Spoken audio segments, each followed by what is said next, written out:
Псалме 140 стихе 8 царь Давид сказал так: «Но к Тебе, Господи, Господи, очи мои».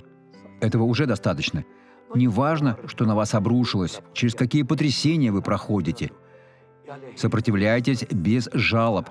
Сопротивляйтесь с весельем. Сопротивляйтесь с верой. Я справлюсь во имя Иисуса. Поскольку когда ваши глаза обращены к Богу, как сказал царь Давид, вы получаете энергию, больше которой нет. Другие несчастные отчаиваются, лгут, оступаются, делают что угодно, чтобы получить в жизни радость, и не получают.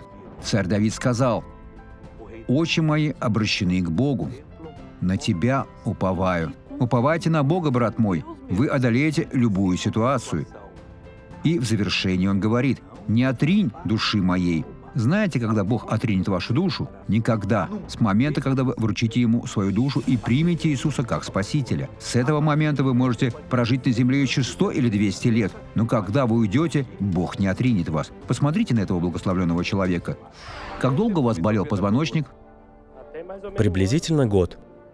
Я работаю на предприятии, на котором обязательно делать производственную гимнастику. И я не мог ее делать. Не могли. У вас были боли в позвоночнике? Да. Теперь наклонитесь, чтобы все увидели во имя Иисуса. Смотрите, друзья. Слава Богу. Теперь помолимся. Отец, благодарю Тебя. Господь говорит нам много прекрасного. Наши глаза обращены к Тебе. Мы уповаем на Тебя, Бог. И Господь никогда не отринет наши души. Ни сейчас, ни завтра, ни после смерти. Благодарю, Отец. Даруй мир этому человеку и позаботься о его душе.